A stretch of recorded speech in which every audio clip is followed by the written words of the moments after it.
Welcome everyone to campaign 2 already for the Galaxy.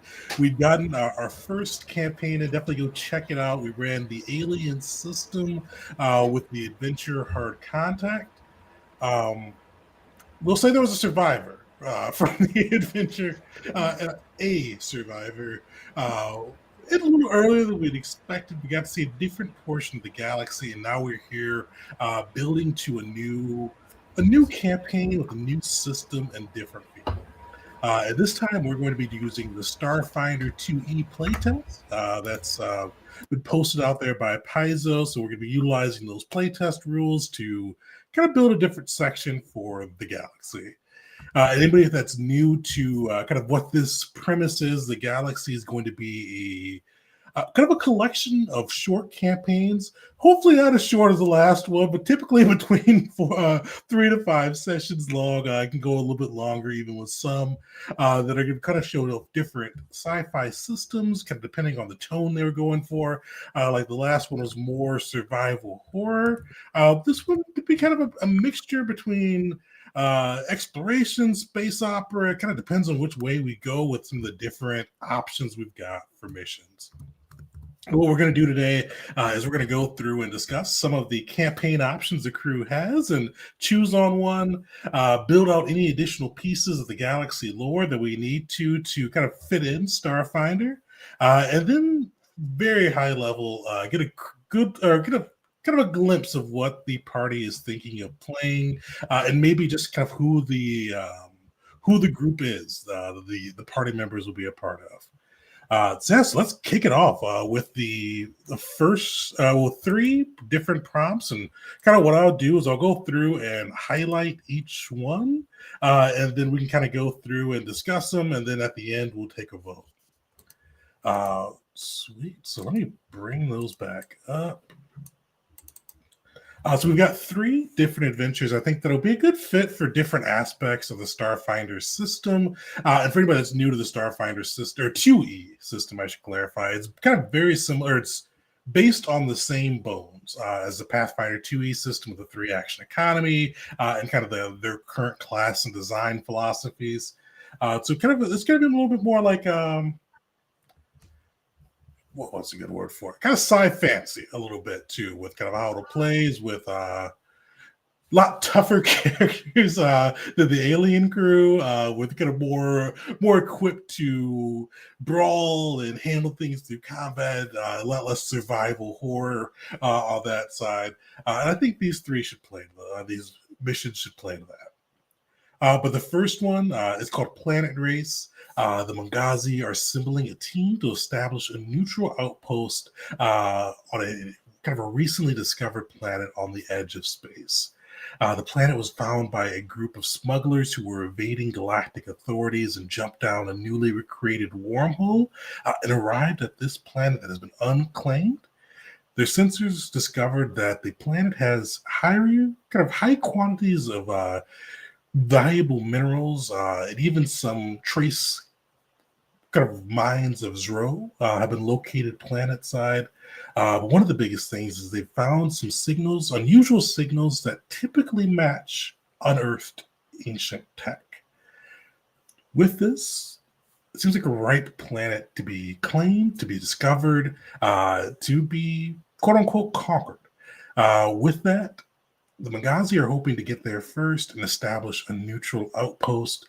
But one of the smugglers either let slip, used it as a get out of jail free card, or maybe just sold it to the corporate authority, letting them know that this planet is here, it is unclaimed, and now it's a race between these 2 groups to see who can get to the planet first and establish an outpost and claim it in their name, whether it be the Mungazi setting up a neutral outpost open to all, or the corporate authority be able to add another planet to their corporate empire. So that'd be the first one. I'm thinking with that one, it's going to be a little bit mixture of kind of like exploration mixed in with kind of going through and establishing a colony. No surprise here, it'll be a little bit of a hostile world. The smugglers report will let you know that the environment is pretty untamed and pretty dangerous on its own. So between kind of competing with the corporate authority, having to deal with this untamed planet, and then just the general politics that come up from setting up your own settlement, it's going to be kind of a mixture of exploration, politics with still decent combat focus, but a little bit lighter on combat than the other two. What questions do you guys have with this one?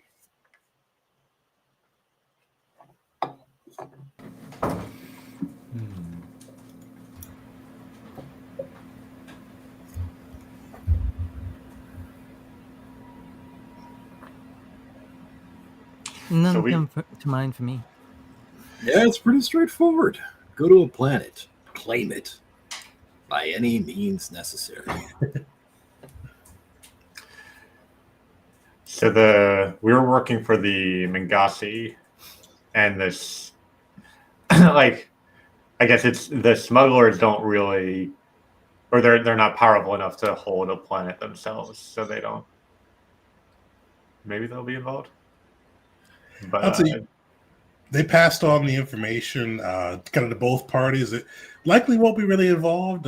Some may try to see if they can get a payday in there, but definitely don't have the resources to settle or claim the planet. What's kind of the politics behind, like, so when you set up a colony and claim this is our planet and the corporate authority shows up, like, what would be like the politics behind that claim? Or would they just show up with ships and just say, well, out of luck? That's one of the pieces too. That's a really quick question on that. So my thoughts with this are the corporate authority, they can definitely claim and settle a planet, but they can't claim one that's already been settled. So that's why the Mangasi are racing to get that neutral outpost up and kind of a active before the corporate authority can get in. Because the corporate authority gets there, there's no outpost, there's no legitimate claim to it. They can just take it over, strip mine it, and move on to the next. I mean, and even if there is one, if nobody knows that there was one there, then... Sure. Mm-hmm. And we have established with the galaxy, there's two primary forms of communication. There's likely to be limited, if any, ancient technology that will allow brought with to the colony to be able to communicate between the stars. And who knows if people have an MKZ or an MK that's trustworthy enough to be able to communicate a claim outward. So that's our concern as well. If a colony gets gunned down on an unnamed planet and nobody's around to hear it, did it happen? Not in the corporate authorities books. There you go. That could be fun and sad, but fun. And you guys don't have to play for the Mangasi as well. If you want to be on the corporate authority side, you're more than able to. Hell yeah. Traded my morality for dollars any day. No. Would the counterweight, so I'm trying to think, like, what would be the other power? Would generally it be like a hiss who would claim domain and protection over an area? And that would be like, or would it be like is there like a third power out there, like a loose republic type? We started building one. We never got too far with it, with kind of like a loose alliance. We've described some of the other species, but we never really got to detailing that out. So that could be definitely something we kind of flesh out a little bit more today as well. Yeah, that'd be interesting. Because that's something to consider, because again, if the corporate authority is the only authority, then what do they care? What are you going to call the space UN on us? Just bad press. Yeah, right. Oh no, who else are you going to buy from? But that is something that's like, what would be like you said, the counter to that? I mean, they could be held in check by their own internal bureaucracy, and it's like, yes, it'd be great for the corporate authority to take this planet, and they sent a team to do it, but then it turns out that team didn't file the proper paperwork, and then it's like it's more of less empire, more just this big thing that doesn't really accomplish much, but it's just the status quo, and people try to either oppose it or make it work. I'm reminded of the movie Brazil for some reason. Which one? Brazil. I don't think I've seen that one. Okay. I haven't either. It's from the 80s. It's a weird one. But yeah, maybe when you do watch it, you'll go, oh, I'll have to check it out. See if it's on Netflix or something. it's probably not on Netflix. Tell you that right now. That's fine though. They bought up a lot of those cheap movies from the 80s that they could get like inexpensively. It's so God, it was, I forget which one of the fellows from Monty Python was the fellow behind it. Oh, really? I Okay. forget who. Terry Gilliam, maybe? Terry Gilliam, yeah. Directed and written by. Well, anyway. It's a dystopian science fiction with a lot of bureaucracy. Kind of silly. But anyway, I do like the idea of something that's so big that it grinds its own gears to a halt. I do like that, but I feel like if there was profit involved, people would just be like any company now that has a lot of bureaucracy, if there's like a good payday, somebody will just make the decisions. No, I know, and yeah, if it's like a hardcore for-profit company, then I see more cutthroat. Like what do you do here versus what did you do here? Get out of here! Bye. We're wasting time talking to you. I don't know. I'm just thinking of. No, I can see the big government being so bureaucratic and useless that it grinds itself to a halt. I do like that being kind of the oppositional piece here, where they've got so many different rules that sometimes restrains the corporate authority, like having to claim a planet before it's been officially logged into the bureaucracy system. But other times it's just like it's just slow. It's just hard, unwieldy with how big it is. we have to get an injunction before they show up, and then we just show them the paperwork. Yep, come back in 25 years. And considering the lifespans of all the other species in the galaxy, I know that was a joke, but that makes more sense than you think. Yeah, it's actually, yeah. Because all right, well, this might take a decade. Humans are the only short-lived species in this galaxy, Yeah. so Yeah. So that, oh God, I know that the corporate authority has been mostly. Have we established that there's like a governing force, but species that's more or less behind them? Has that been they're mostly affiliated with the Arquin, but not fully dominated by the Arquin.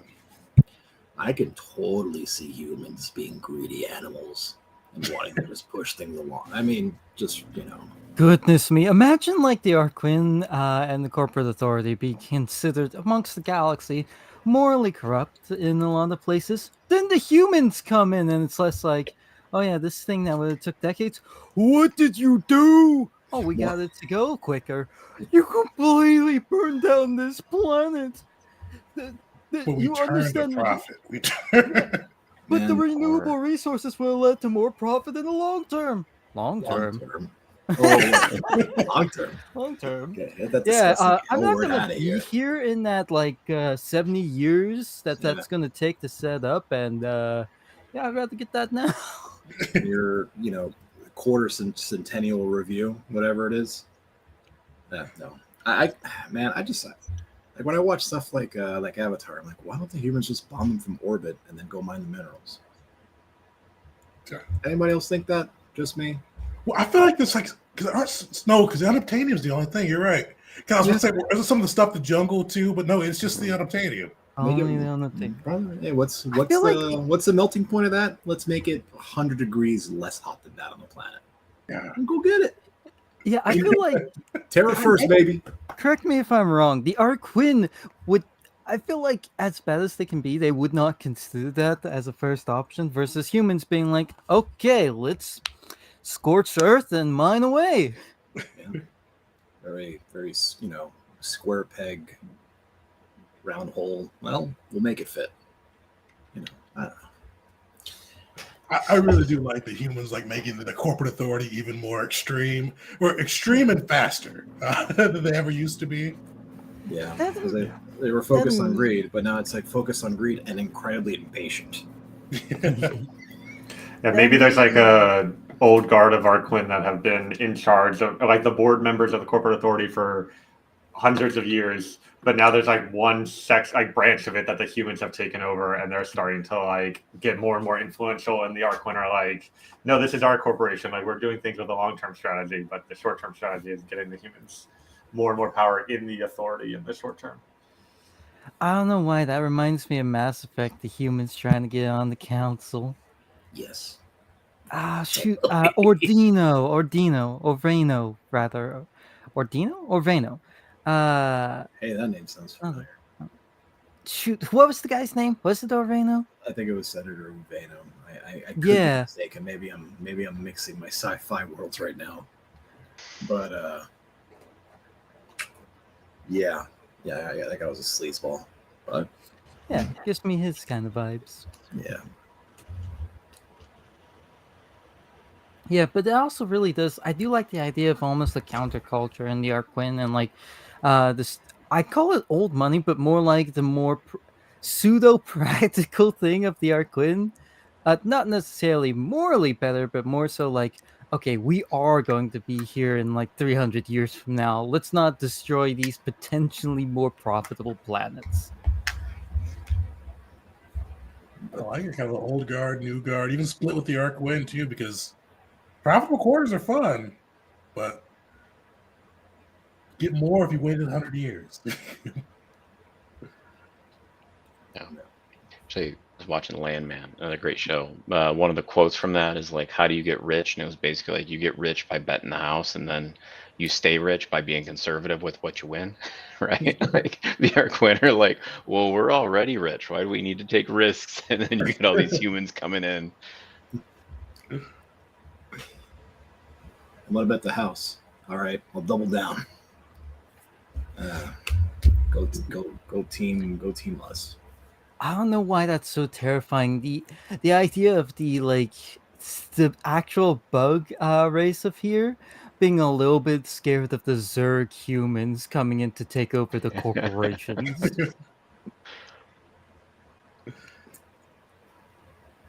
Well, Goodness me, because it hit me like, what's the workers' rights for the Arquin versus what the humans would produce? Well, I feel like they're 100% low. Like Arquins are low by galaxy standards, but like stellar by human standards. Like we've had 3 deaths in 2 years or something like that. And the rest of the galaxy, like that's abhorrent. And the humans are like, that's a really good record. Oh, that's a Tuesday. New record. No injuries in over 365 days. Impressive. The humans like, you're just making that up, right? Like you keep that up there and just keep it taking, right? Oh man. Well, I'm starting to like this the planet race one more and more. I know you got. Did you go in order? I know I was away for a little bit, so I don't want to jump the gun. Yeah. So Planet Race was the first one we started with.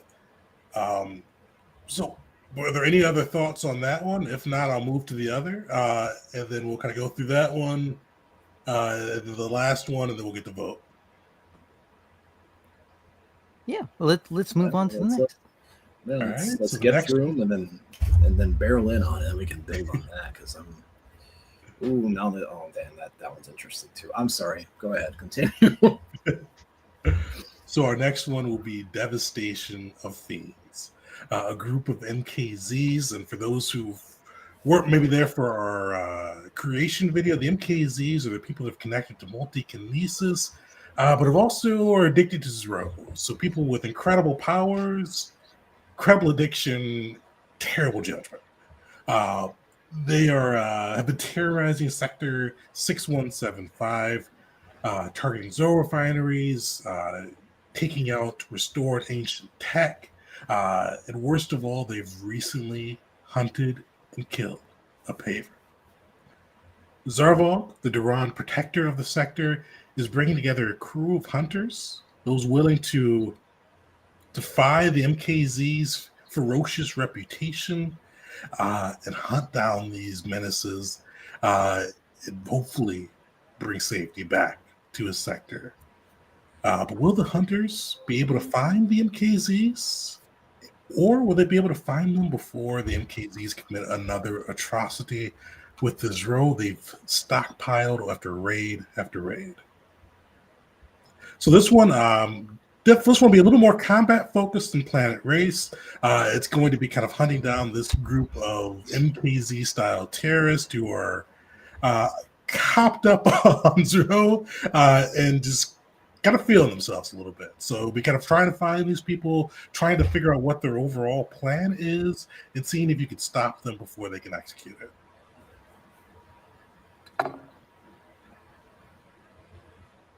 My first thought that comes to my head is, what if we're also NKZs and going after their Zero? We're just a little bit more reined in. Or like a Suicide Squad situation. Yeah, pretty much. They just grabbed a bunch of like convicts. All right. I assume that we're all gonna, well, mostly, at least a few of us will have magical powers that will flavor as MKZ. So us going after them might be kind of fun. And it doesn't have to be the Z piece, too, because the MKZs are just the ones that have used Zero. So the MKs, so you don't have to be a Zero addict. But if you do want to be a team of Zero addicts, you definitely can. Okay, if we go with this one, I want you to know I'm 100% going with a Zero addict. Fair enough. So it's essentially just having a group of Zero addicts. Zadix? Is that a thing? We make it a thing? We can make it a thing. Yeah, Zadix. They have lots of names. Yeah, right?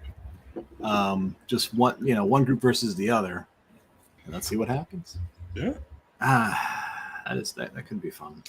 I do like Durand kind of making a little bit of a suicide squad on the people that have stolen Zero from him. And he's like, I've magnanimously decided not to kill you, but you get to go kill them, and maybe you can keep this Zero, but you're going to shut down this. Being an MKZ would fit with my character, or the concept I have so far as well. So that would be fun. Actually, that might get interesting. Yeah, the character I had in mind, that might be interesting. Yeah. I'm sorry, the idea of us coming in already tripping balls off a Zero about to fight off other MKCs doing the same, like us altering reality, being completely out of touch with it, like everything going everywhere, and just the idea of civilians having to watch this, like, oh, this is why we don't like these people, as like the sky turns a different color. Yeah, because what I was going to do is, like, as a Solarian, I switched between Graviton and Photon attunements. And so I was going to flavor the Graviton as, like, being in the state of, like, addiction for the Zero, or being, like, having the Zero kind of taking over in a sense, whereas the Photon is more, like, a different personality and a way that I've figured out to, like, fight the addiction and not give into it. And so it'd be, like, depending on what attunement I'm in, I would like role play the character differently. Nice. That sounds sick. That sounds like I'm in a good mood when I've got my drugs. I don't have my drugs. Well, shiny when I got the drugs. Yeah. A bit more nuanced than that, but it just makes me Yeah, I mean the Photon side's not going to be all goody two shoes perfect, but that is interesting too. Damn it, Tegan! Why'd you make this hard? Why'd you put up 3 interesting prompts? Yeah. You jerk! Because my wife always jokes, like whenever I have somebody make suggestions, I always give 3 things. Like it's just it's a pattern for me. This is always 3. So yeah. No, no. This is all great. Thank you for the options. Like you could have just said, "We're doing this," and that. And all right, bro, I'm along for the ride. But no, you're giving us choice. What a gracious game master you are. Well, it was late. I meant to have this up over the weekend, but completely forgot about it yesterday. And I was tired yesterday. I could think. You and I both. But I guess we'll round it out with the last one and then kind of make a decision. Right. This one's my favorite one. So the next one is called the Hiss Crusades. So 2 ancient Durand. protectors in this sense, have laid claim to Ibiza, a growing colony planet. Both believe that it belongs in their sector and their horde, and have tried to protect it in a sense, which has kicked off a rapidly escalating conflict between the two Duran that's leading to pretty much all-out war, with each of their factions trying to lay claim to this planet, and the people of Aviza caught in between, just trying to survive this clash of giants. The Avizan government has assembled a crack team, trying to bring its best warriors, diplomats, engineers together in order to chart a path forward, decide whether they want to ally with either Duran, find other allies within the galactic space for protection, or go it alone and chart their own path and risk the wrath of all. So this one is going to be, so like the planet race is going to be more exploration, light combat, a little bit of politics. Devastation of Fiends is going to be kind of high combat, definitely kind of a more hunting type thing, and kind of hunting, a little bit of a mystery piece. The His Crusades are going to be high politics, high combat. Yeah, my personal vote is for the His Crusades, and I just want to possibly suggest this. We don't have to go over this, but a all His or His connected in some way party for the His Crusades. Yeah, I'm not opposed to that.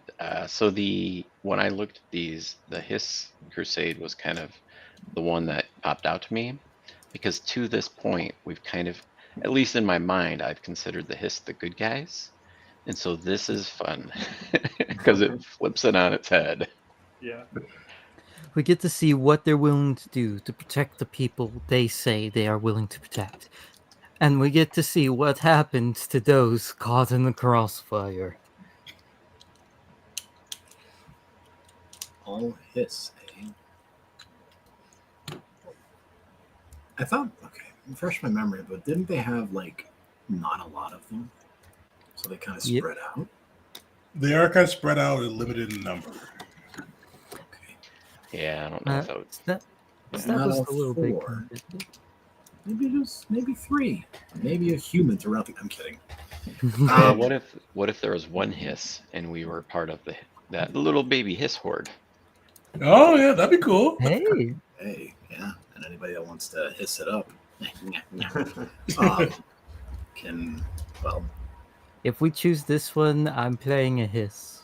damn. All right, there you go. That settles it.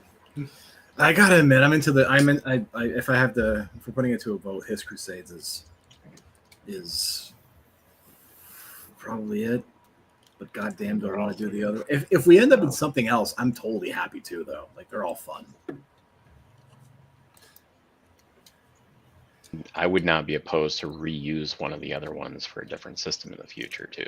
Definitely. Yeah. They all sound like a lot of fun, actually. Yeah, I Planet like all of Race these. Would be a good Stars Without Number campaign too. Hey. And the Devastation of Fiends actually could be a good Means Scum and Master. Villainy campaign. Oh, Scum and Villainy. Heck yeah. Mm-hmm. I think we kind of set up our next two campaigns after this one right here. Why choose when we can just choose them all? So it sounds like the crew, the His Crusades. You're in? Everybody's in? Okay. Yeah, I'm good. Yeah. Hell yeah. All right, Perfect. see you guys next So, week. No, I'm kidding. There's one of the species for Starfinder, I think that'd actually be a pretty good fit for the Hiss, the Vesk. I mean, seems like you're young or baby Hiss, but you. Oh yeah, I saw that. Yeah, no, they're real. It's a really solid race. Fits really well too. I like it a lot. So if I play a dwarf, because it's the Pathfinder dwarf ancestry, because that's in the Foundry system already, think that would work? Or yeah, that should work. They said it should be pretty cross compatible for the ancestries, especially between the two. So classes they said, but like they've said both, so I'm not really sure where they're going to land with that. So I think ancestry should be perfect though. Yeah, I'm trying to think which other ones, because I was kind of looking through the different ancestries to get a sense of what they were. Oh, on the topic of not just ancestries, but character creation as a whole, to get a kind of scale of what our characters are, what level would we start at and what level would we end at? So that's actually a good point. So I should have brought that up with each thing because I had like a different range for each one, but I forgot to post that and to put it. So for the His Crusades, depending on what you guys wanted to do, I was comfortable either starting with level 3 for this one or level 5 if you guys want to build a level 5 character to start. We probably level up every other session. I expect this one to go to 5-6 sessions, so that probably level 8 would be the maximum if we hit it. Well, level 8 we start at 5, level 6 we start at 3.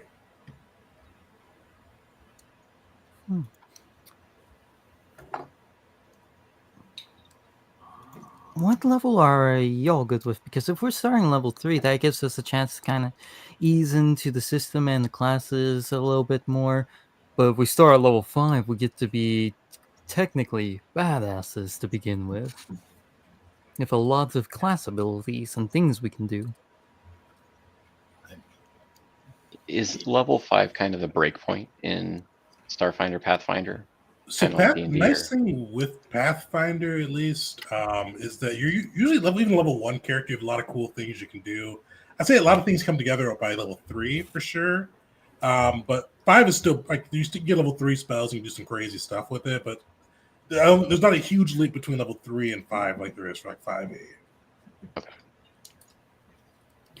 Additionally, I do want to ask the some character creation rules that there are.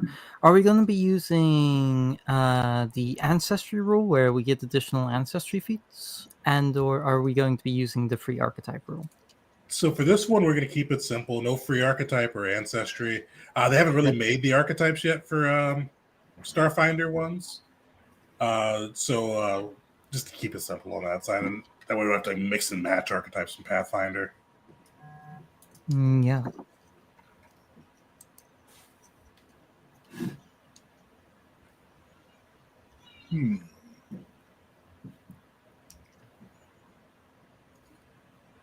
Okay. Yeah. So it sounds like. Or actually, I should ask the group. So, was some of you guys new to the Pathfinder, the Paizo 2e system? We'll say, I'd recommend doing 3 because there's a lot of things that go along with characters too. And one of the pieces I'm going to post the Pathfinder kind of like one of the little like handy one sheets because I noticed in the Starfinder playtest they don't bring over like a lot of like the assumed actions that you can do with like your skills and things like demoralize or faint or a lot of like these things you can do with skill actions aren't included in the book, or at least I didn't see it in the book. So I'll post that in there just to kind of know some additional things you can do there. But 3 could be a good starting point. But if you guys are feeling confident, we can start at 5 too. No, I it feel like don't matter to me. personally, I'm fine with 3. With some of us being newer to it. Let's 3 up. Yeah. 3 up. Okay. All right. Yes, we'll start at level 3 on that side. The next big question is kind of like they put a good number of races or ancestries in there too. So human will be easy. Androids will be easy too. They can be our Dubots. We found the best could fit the Hiss. They kind of sound similar. But what other ancestries are people thinking of playing? Are there any new species we would need to create with this? I kind of wanted to bring in the Barathu because I really like the idea of them. Especially, I had the thought of what if there was a genetically engineered race that was literally just meant to be biological tools. Like they were meant to be turned, it's like grown into like guns, armor, and stuff like that. But then over time, they evolved to become sentient because they could have also been used as like computers and whatnot. And that's kind of where they came from and have recently entered the galactic stage. Do one of them have them recently in the galactic stage? Because it seems like they kind of have like a little bit of a commonality with the assembly too, with kind of like the rewriting their, extending their genetic code, kind of genetically engineered pieces. It seems like they can almost be like a counterpoint to the, or built alongside the assembly. Yeah. What if? All right. I need a cheat sheet for the races. Sorry. I know I had a hand in making them. The ones that can't handle Zero. The Arquette. Those are the Arquin. Yep. What if the Arquin made these to try to handle Zero, since they can't physically, since to them it's like, well, kill them. What if this were an attempt to try to manipulate that, and maybe with exposure to Zero they gain sentience? And maybe Zero is a more vital part of them than other species. But like, it's innate in them, but like, it's not enough for an MKZ to get a fix. But like, like we have iron in our blood. Not enough to trigger a metal detector, but it exists. I like that a lot. Like, oh yeah, we are designing a biological tool system to handle this row. Why is it talking back to us? Why does my wrench have feelings? Yeah, no, just like, it's literally, they did it again with the robots. They did it again. Remember the Duran made the Dubots. Oh yeah, that's right. The Arquin are the one that pissed them off, though. So it would actually be really interesting if this race almost had despite the fact they are wholly biological, almost like a brothership or sistership, like a siblingship with the Dubots, of understanding like, hey, we were also made for a purpose to be used as basically machinery kind of deal. But unlike the Dubots, they are actual, like, organic living things, so a lot of the galaxy can't unsee them as that. I like it. One thing I would add to them too, because it feels like it gets like this image gives me like a little bit of like Benghazi feel. What if like the Arquin like stole some design thoughts from Benghazi? Like, hey, this works well. Let's make our servants like this. The other thing that kind of reminded me of the Benghazi is how we talked about the Benghazi like lifting up species to become part of the galactic community. So maybe like it was Benghazi who saw like the beginnings of intelligence in these tools and be like, oh, this is a species now. We need to treat these like people. And our Arquin was like, wait, what are you talking about? These are just our tools. We hate that. And there's some like debate and discussion there or something like that. I love it. I just am imagining the what are you talking about? This is my wrench. Lives in a box. I made it. Yeah. Like, and again, maybe that bumbling bureaucracy, well, not bumbling, but oversized bureaucracy is the one that kind of forced the issue. I don't know. I like that. We do have to figure out the bureaucracy a little bit later this session too. Kind of figure out more on that. I also really like the idea of them not only like the actual tools for maintenance and whatnot, but the idea of like almost a military side of it. Like, oh yeah, they were also used to almost kind of make weapons and armor. So that way, just out in the galaxy, you can occasionally see like people wearing this like kind of like organic heavy duty like armor with guns like grown into it. I like a biopunk, if you can't tell. I really like the Vong. I'm kind of like, can we have the Vong at home? Show up. Oh man. I got a terrible idea. You guys ever played Legend of Legaia? Oh my goodness, you guys have to play that game. It was amazing. But anyways, they call them something, but they're like biological like things that attach themselves to humans and they help the humans. They're like good, and so they're like your weapons in the game. But there's this mist that comes in, and when it touches these, it corrupts them and turns them into monsters. And so I'm getting some vibes here. Getting some vibes here that like So these things were like created, they're like friendly, they're like, hey, they'll like talk to the people they're like attached to. Something comes in, whether it's row or whatever we have, it makes them go crazy, and now they attack everything. I like that with kind of like because like the Zoro's kind of what gave them sentience too, but like maybe it gave like they all have like a low level addiction and they feed it, they go off the deep end. And so there's some who are like, deal with it well, and we're still friendly, and then there's some who are like, now we're gonna murder hobo everything. The idea of a bunch of these attaching themselves to an MKZ and either starfish style just consuming it or becoming bonded symbiote style to make one hyper terrifying MKZ is terrifying to me. I really feel like we should have, again, maybe between campaigns. I know we're still kind of figuring this thing out. World building sessions like this. Yeah. Because I feel like we could just like keep going. This can be the entire thing. We'll be here. Well, that's till part of it's what Session Zero is. So it's like it's well, it's at the same time, it also feels like we want to build the world. We also got to figure out what the hell we're going to do in this specific campaign. Kind of like split focuses that. What are we going to call this race? Nah, right? Huh? What are we going to call him? The different enough copyright from Barathu. Baratua. Yeah. No, not Baratu. The Eldar? No, that's no. yeah. They remind me of that from Mass Effect. I don't know.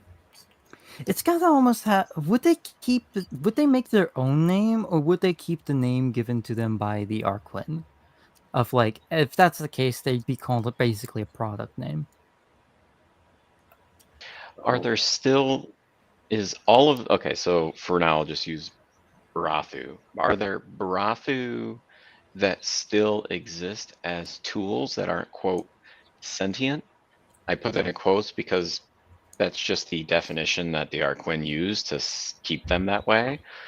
Or are they all at this point considered sentient species? I like it that there are some that are still tools, so it's still like a fresh thing in the galaxy. And I like it that the Arquin kind of made or pushed the bureaucracy to make the sentience test harder, so some of them just couldn't pass it and are still stuck in service.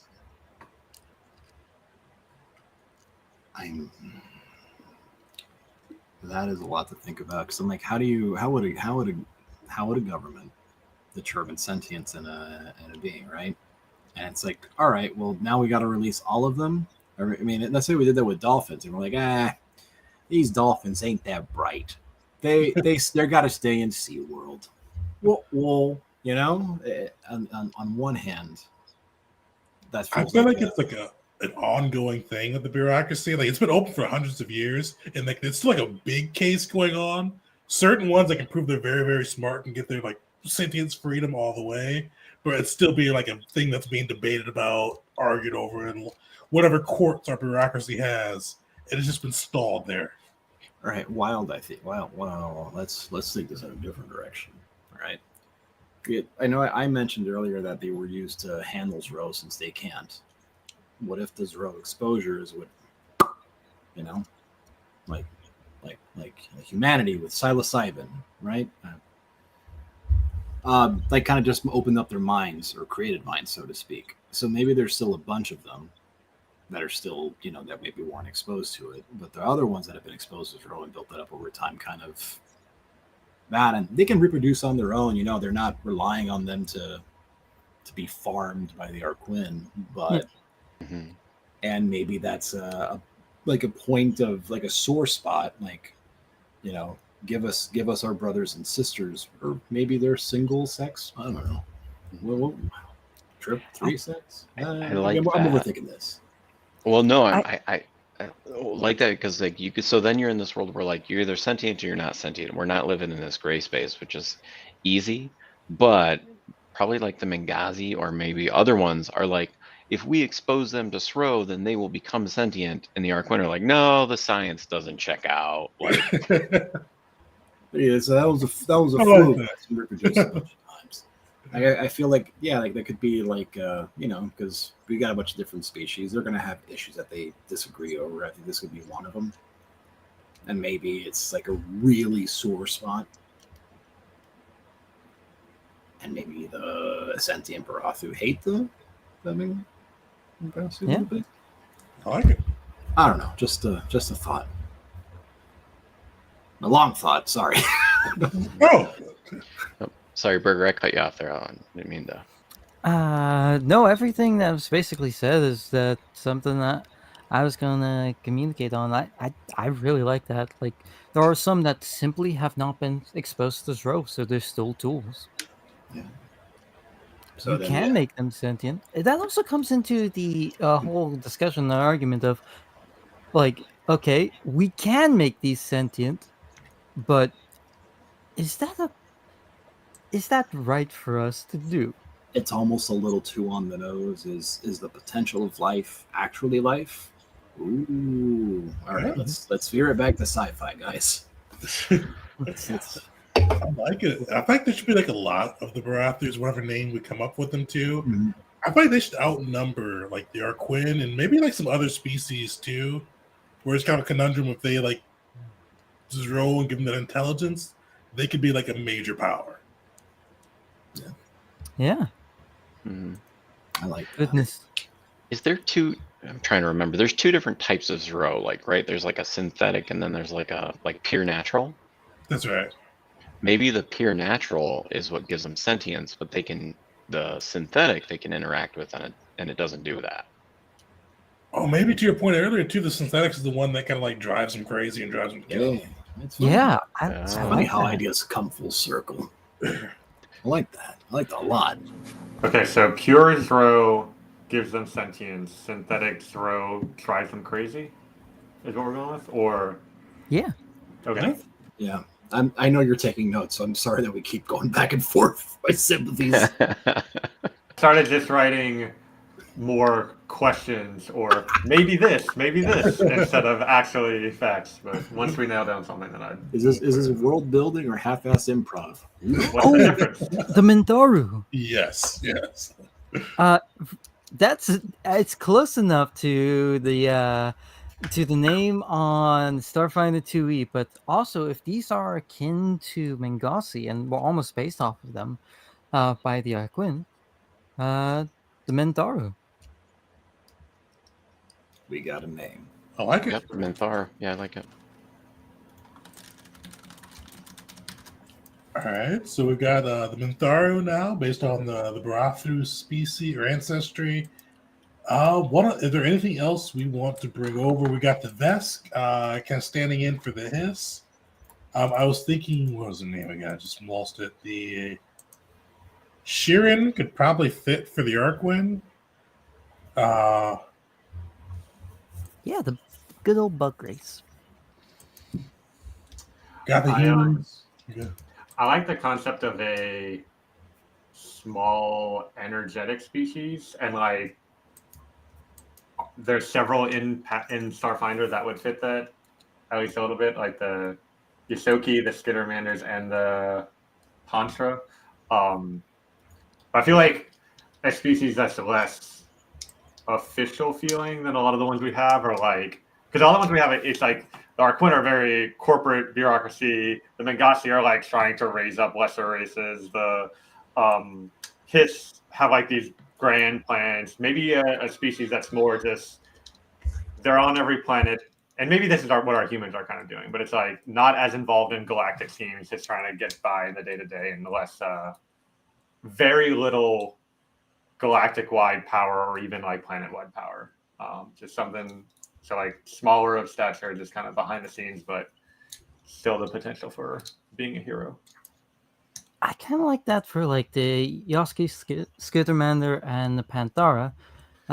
Them all being like pseudo connected in this case of like they're all considered like around the same species, even though they're very varied and can have a lot of differences between them. And have that be kind of like it, as said before, like this diverse people who really don't throw their weight in galactic politics that much because they're just from all these different places and whatnot, and they're just trying to get by day to day. That makes sense. I know we talk about the humans being the dirt, but what if we had like a scavenger sort of species? I'm thinking like Jawas.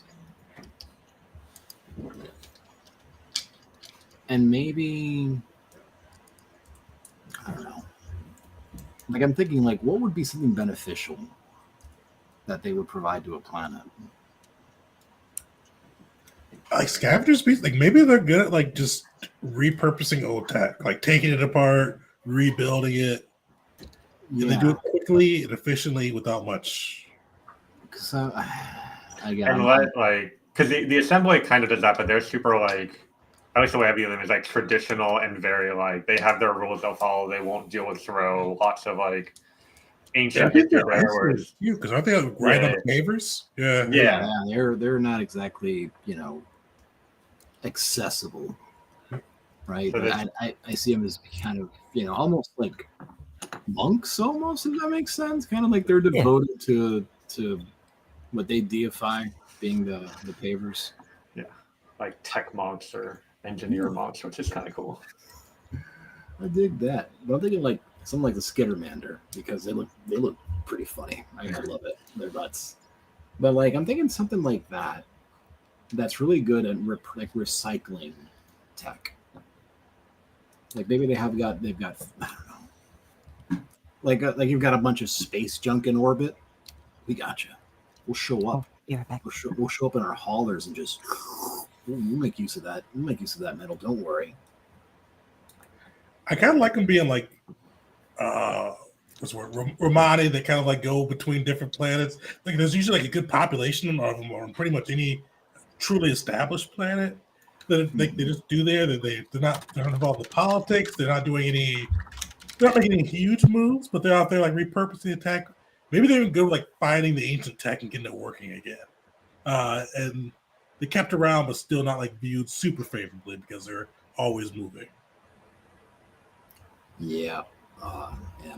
Okay, I can get behind that. I like that. Just planet to planet, get and like not greedy, but maybe I don't know. Greedy's not the right word, but they like bargaining. What if like they're like a super competitive species when it comes to money? Something I was thinking about is like, what if they're very like a kind of a trait of their species is that they don't have an innate sense of like loyalty, and that's why like you can't get them to vote for you because they'll just vote for somebody else in the next election or whatever, and you can't like a Hiss. They won't be part of a Hisses group because then they'll go and like also make deals with another Hiss, and it's like they don't see that as wrong. That's just like what they do, and so it's like, oh yeah, like we'll help out on your planet as long as there's like resources and stuff here, but whereas other species might like get comfortable on a planet and eventually like set down roots, they're just like, no, we're just going to go somewhere else, and that's just the way life works. I like that. Thanks to the Galaxy, we think they have like short attention spans. They can't follow contracts, but they just kind of go wherever they feel interested. Like they'll live halfway through a job if they feel like there's another job that they think interesting. And I love that it's like a culture thing for them because it's not like, oh, I'm gonna backstab him and I'm gonna. It's like, no, I just did what's best for me. Yeah, I mean, why aren't you doing what's best for you?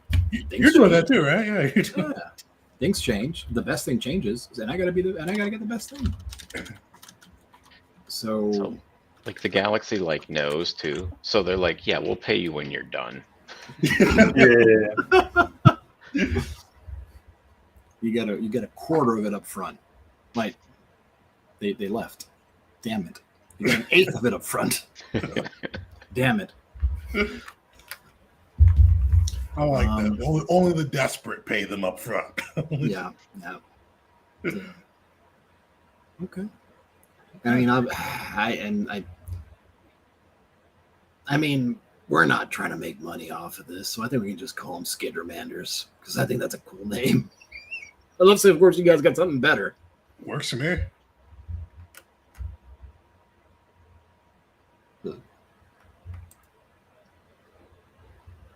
All right, so we've got the androids as the do-bots, the Vesk as the Hiss, humans as humans, got the name of them, the Sheeran as the Arquin. Are there any other species somebody's thinking of playing, or somebody thinks would be fun to add in?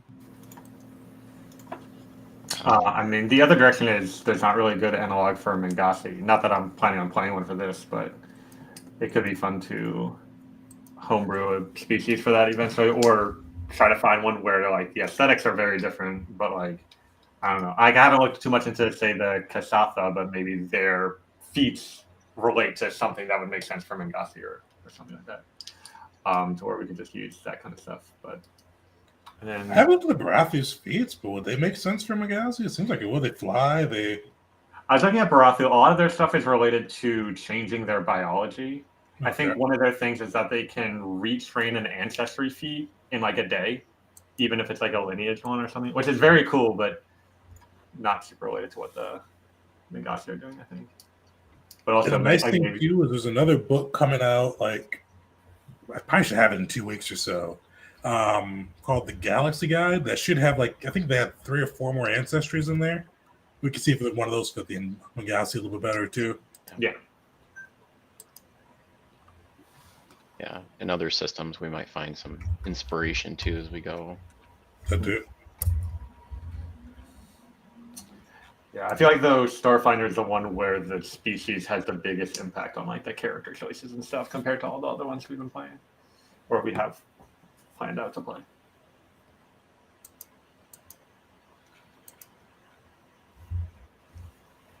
Perfect. So we got our core species that'll be going through.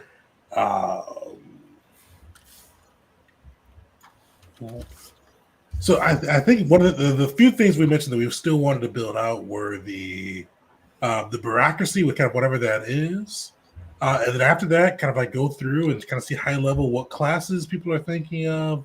And maybe if you guys have any concepts for your characters or even just kind of who this group is that's been brought together by the government that's caught in between these two competing is.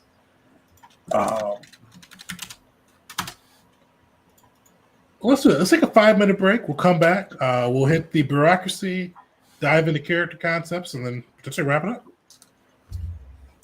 All right. See you guys in a few minutes. Right.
Welcome back, everyone, to part 2 of our session 0 for our Starfinder 2e campaign.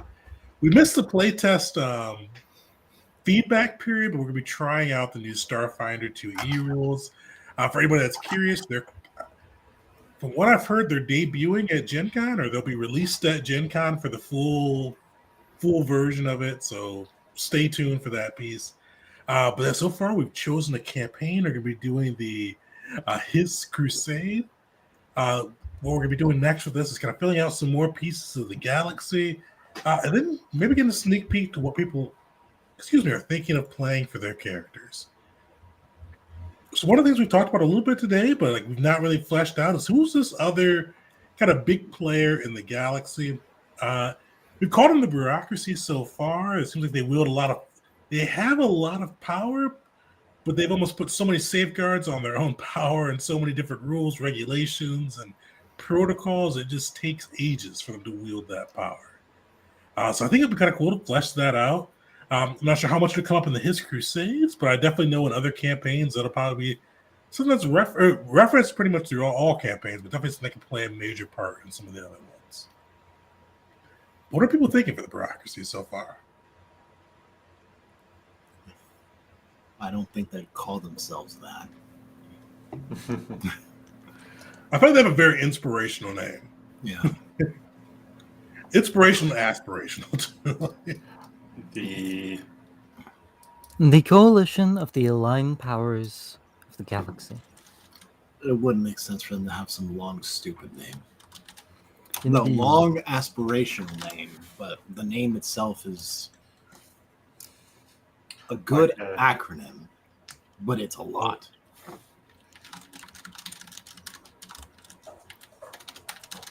Man, I wish it was a bit more clever. Because again, I feel like having a very long and difficult name is almost like in character for an organization like that. And everybody just calls them, whatever the appropriate acronym is. I was so impressed in my campaign when one of my players threw out, "Oh, we could be the Relic Acquisition and Transport Service" as like the party name. And so they're just called the Rats. Right? Rats. Rats. A better party name than anyone I've ever come up with. Oh, we're the Rats. I like that. But trying to think of something more corporate feeling for. I mean, even though they're opposing the corporate authority, but there's still elements of that in this bureaucracy. Maybe if it inspires some of this, I was thinking, what if they were founded as a reaction to some like horrific thing that happened, and so they're very, very well, like some catastrophe or something happened, and this organization came together to stop that, and they did it successfully, and like great, and nothing like that has happened in 10,000 years. So a lot of their like rules and organization structure is based around this kind of antiquated problem or something. I like that. They've had like one major, like just perfect win that's helped them grow, but like all the wins they've gotten have just been small and not so noteworthy since. Yeah. And they were like given a lot of power to deal with this thing, and they did that successfully, but now all this power is kind of like wrapped up in this organization as a result. Like maybe they have like a massive military that has done nothing, or like tons of soldiers like ready for deployment, and they just like, if you sign up for that, you're basically just like set for life because you're going to get paid and you're never going to have to do anything. Coalition of galactic eggs of galactic eggs. I'm thinking like, coggers. Which one? I'm thinking like I want to make coggers. Coggers. I'm trying to think of a. I think cogs would work perfect though too. You're a cog in the machine. Coalition of Galactic Society, and your cogs. Cogs. Oh, I love that so much because like there's the fun of like your cog in the machine, but also the actual like thing of it, like each piece needs to work perfectly or the machine falls apart. Thus, their excuse for why the bureaucracy is going to take longer than the human lifespan.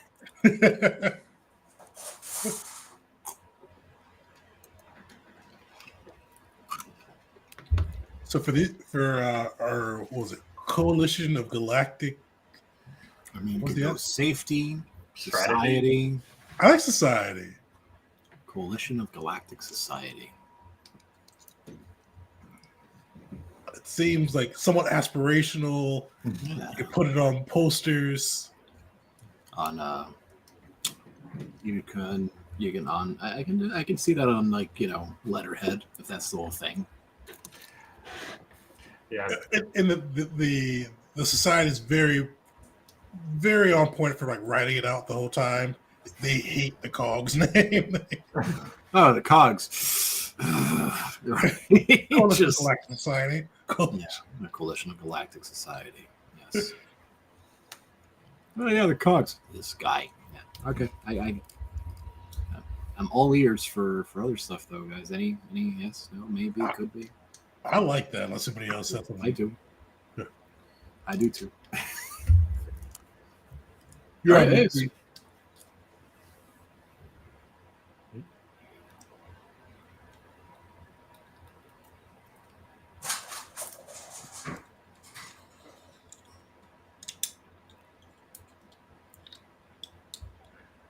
But I think that'll be fun.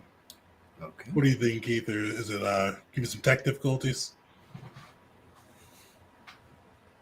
If Yeah. nope, I can't hear a word.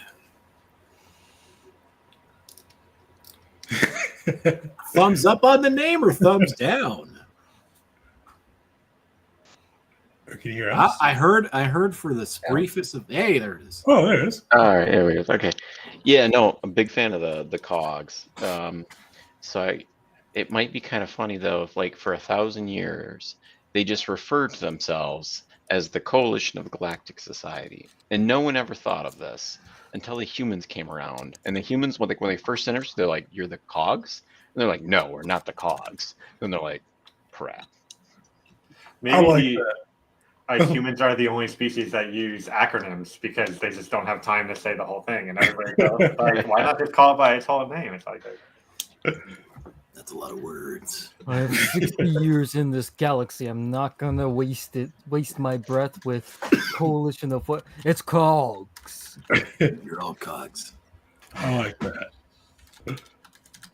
So we got our Cogs. We got the Coalition of Galactic Society, and we saw that they solved some major threat in the past. What are we thinking? Could they have been the ones that brought peace to the Durand and made them separate? Or I was actually thinking, what if they were the ones to deal with the Dubots? true. Which would make the Cogs name hit all the worse for them, like the comparison to machines. Who were the guys that made the machines relax? That doesn't make sense. You humans are stupid. I again, I'm coming at this from a different direction. What if they dealt with a galactic issue that might be some foreshadowing for a later thing that we introduced that comes back around? I don't know. I'm. what if it's like something that knowledge about it is dangerous, sort of like an Eldritch type thing, and their mission is to like make sure nobody know, like people know that there is a threat and there is some threat that they eliminated, and they eliminated it by making sure everybody forgot what it was. What if it's to link it back to a concept we've had for a while? They made everybody forget because there's nothing they can do about it. But the asteroid-sized Durand that was been basically crystallized because of the Savity's row. Because they couldn't destroy it, so they made people forget about it, so nobody would like go near it with Zero and reawaken it. I like the idea of that, especially if we do lean into the thing of like it's so powerful that it borders on the cosmic horror level. I like that. The E word. So I like it. That eldritch goodness. kind of go with the theme of our campaign here. What if the threat was the hiss? There was like a massive war right? The cogs came together to put it down. They were able to quote defeat the mega, I don't know what we call them, the mega hiss, and to this day their military still guards it. So they have this massive military fleet, they're this big military power, and they're literally just have all these warships floating out in space guarding these colossal size hiss. I like him guarding the hiss, but I like kind of what to Chris's earlier point that even the people that are out there guarding it don't know why they're just stationed on this asteroid. Like that's like your job. You go through this big military, like the largest military fleet in the galaxy is stationed around an asteroid, and outside of the rulers of the cogs, nobody knows why. Oh my god! I just had a thought. What if like the whole like legend amongst the galaxy is that it's just like one big asteroid, right? What if what they're guarding is an asteroid field circling around basically a pseudo like planet? The asteroid field, each of those asteroids was one of the Durand. That big planet being the truly like eldritch horror thing that we're talking about. No one in the galaxy knows about it. They know about the asteroid-sized ones, how dangerous those are, but they only think one of those in the galaxy exists. But no one truly knows that about the planet size. All right, I'm gonna throw a different thing at you. Ooh. All right. What if they're guarding a planet, and that planet has a moon? But That's not a moon. That's It's not not a a moon. moon. That's a big ass hiss. Big ass. I do like that if we want to scale it back with it's the moon that's the hit. Well, It's the moon, but with this thing, like we've said, MKs have like these almost telepathic like powers too. Anybody that goes on the planet though just gets that eldritch horror style trippiness, Because which could bring Call of Cthulhu if we ever wanted to into the galaxy. I would somebody love making that. the way Just on the like- planet. We're just members. We're just cogs in the machine, going planet side because of an anomaly, having to take care of it, having zero idea what we're getting ourselves into, but learning real fast why those bureaucracy, that slow, monotonous, like pacing to everything was in place to begin with. like I like the idea of it being a bit of misdirection. Like Yeah. maybe the reason that the fleet's here is because this planet's the headquarters of the Coalition of Galactic Society. No, it's a front. It's an empty building. We have the ships here because of that damn moon. I like that, especially if you get to file like so much paperwork to get to go to the home planet that nobody ever gets to go. And like, Yeah, it's purposely like they purposely use that red tape nonsense to essentially mess it up. The moon itself is an unstable orbit. Therefore, no ships are allowed to engage with it in any way whatsoever. I'm just thinking of ways that they would be hiding some deep dark secret. And how would they justify having the bulk of their fleet around this stupid little planet with a moon on it around it, that makes That makes sense. Safety protocols, and nobody ever gets to go to the ground floor. Yeah. I kind of like the idea of an unspoken rule no one's figured out yet, but we as like writers and players and DMs know that the pavers, the Star Eaters, none of those go near this place ever. None of them get close. I like that. There's been like one extraordinary stable wormhole that exists out there that's just been left by a paver from long ago, but it's lasted. Most of like the paver holes usually close after a certain period of time, but that one steady. Who knows why? God. For some reason, the first thing that came to mind is like, oh yeah, if you go on planet side, if you get past the atmosphere, you just get to see a kind of like almost hugging the planet, the bones or corpse of a paver. From our first world building session, there was something about like a paver graveyard, I think. So maybe this could. Yeah, we can mix that in. The paver graveyard's all on this planet. I like that. Yeah. One other thing I was just going to mention is when we're talking about it, like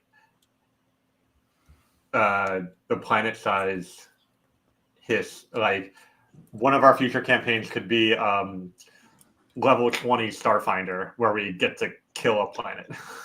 It's just a fun concept to me, but it works as an asteroid size hiss as well. Definitely. Level 20 is dealing with an asteroid that woke up. Also, at the end of it, realizing, oh, that's not a moon. How do we deal with that if that wakes up? Yeah, I like the idea that like in this kind of ancient forgotten history, this Durand was trying to get as much power, as much Zro as possible, and was even like figured out a way to trick pavers to come to him, and then he would just kill them and like absorb all their Zro, and that's like what this graveyard is. Yeah. Yeah.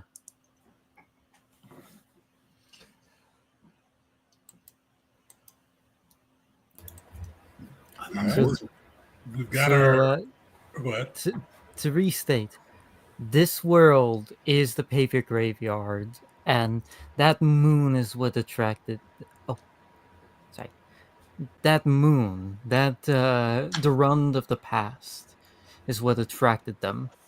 Whatever it did is still working, but the cogs are making sure that thing doesn't accidentally get woken back up. 100%. Oh, that could also lead into like something later on, like all like kind of like endgame level of like all of the MKZs trying to raid this place for all that Zro and accidentally waking up some of the asteroids, or even like hearing the moon speak to them. Because even with it not being enough Zro to power the Durand, I bet those asteroids and the moon have a ton of Zro. It's like it's low battery for him, but like the payday for MKZs.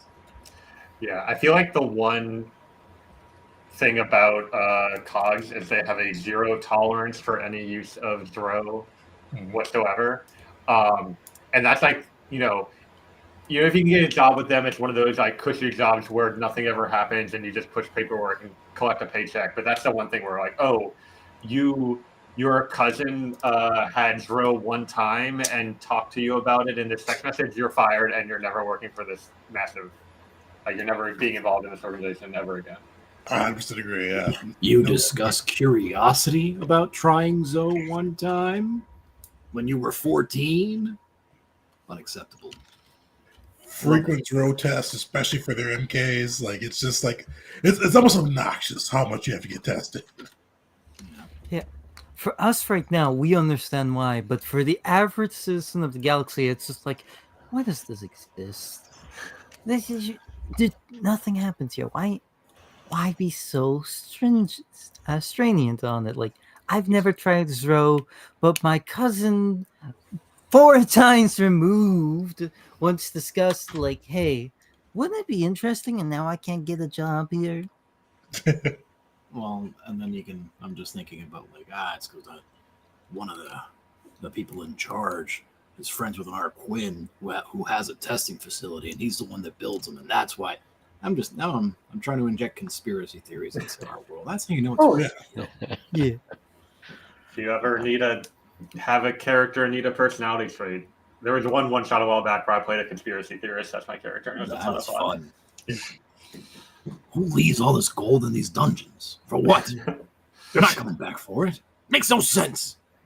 So I did have one more thing to add.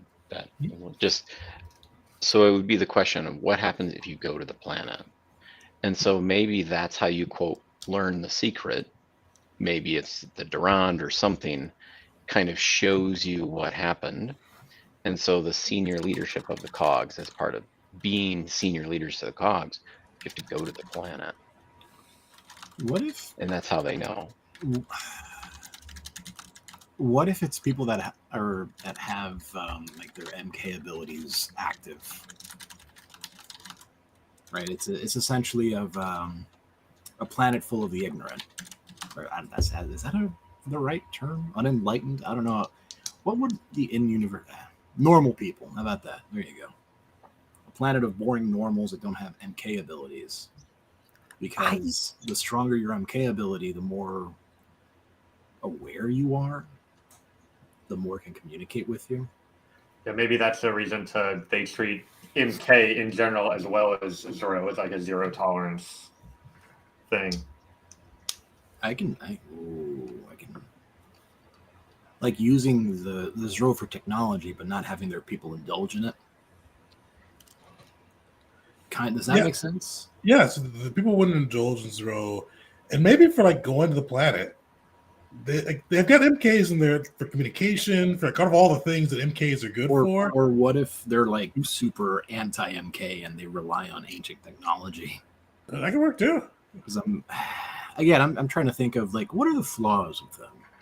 They're slow and they hate the MKs. They could be a big piece of why like the anti-MK sentiment, even for the ones that aren't Zs, are around. But I do like what Keith mentioned too, is like especially if like MK or somebody with even the latent talent for MKs, like makes their way on planet or even in system, we'll say. They can hear that big guy talking.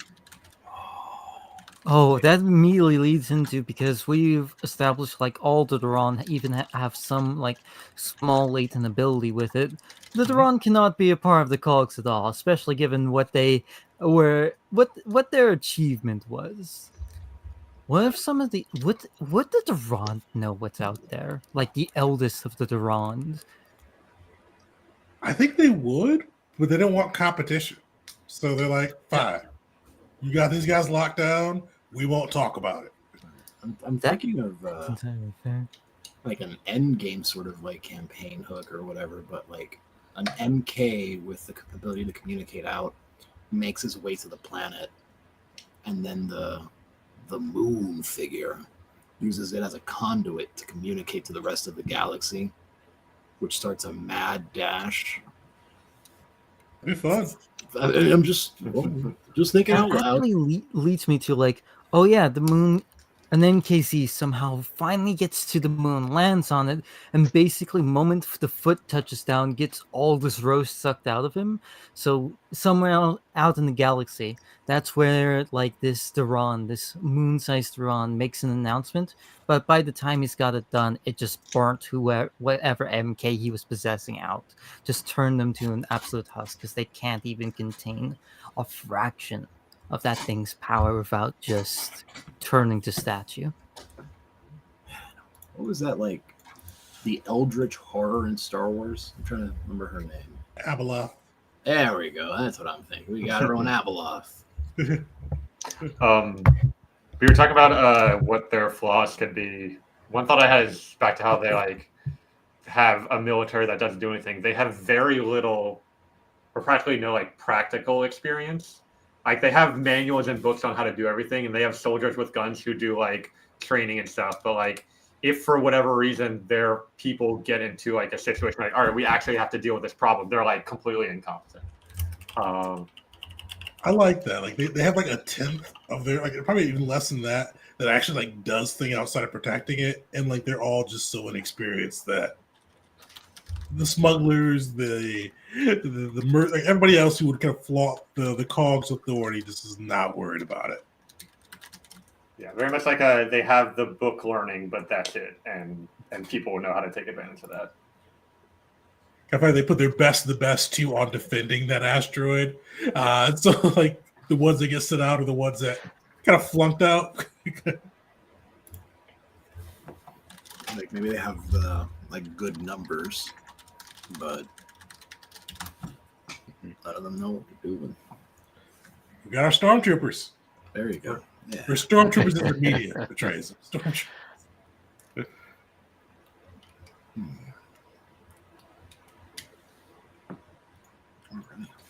Okay. Any last thoughts on the Coalition of Galactic Society, aka the Cogs? What if they knew about the Star Eaters long before? They've known about them the entire time. Now that they... Oh, go ahead. No, that, but go ahead. Now that they're coming back, they have to really consider bringing back the one thing that was able to keep them away for so long to begin with. What if, like, their greatest achievement of, like, taking out this big Duran was half in part to a Star Eater? So they kept it super quiet. The Star Eater was even involved, and just thought it would never come back. And there was just that individual one. Yeah, I like it. It's a good thing we killed the Star Eater. Yeah. Oh, it's a good thing that we caused the Star Eater to come into the same system as the Meteor Hiss, and they fought each other, and the Star Eater was destroyed, and the Meteor Hiss crystallized to heal his wounds over time, and we're responsible for all of this. Did it, guys. They're responsible for hooking up some ropes and just dragging them to where there's no Zero. I kind of like the idea of like their main station in that system being so like ancient and enigmatic because it was forged out of the husk of a Star Eater, kind of like I like that. Yeah, Tegan, you know what I was about to compare it to, right? Reaper style. Yeah. Heck yeah. Oh, okay. So this is coming together. So there was a Star Eater that showed up, tried to destroy an important system. The Duran destroyed the Star Eater, was so injured in the fight that it had to kind of almost hibernate.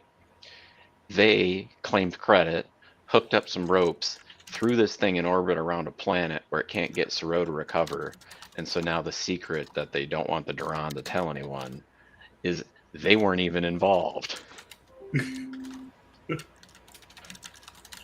What if they woke up the Star Eater not knowing really what it is? It's like, we have this Duran that's causing all this mayhem. We need to do something. And like, this thing looks dangerous, so let's turn the on switch. That looks like ancient tech. I think a fun way for it, like, is if you're fighting a Star Eater, like, you're probably bringing like all your ancient tech out. So they're bringing all this Zero tech that's powered by Zero, and it looks like a buffet for the Star Eater. So they essentially summon the Star Eater with all this Zero.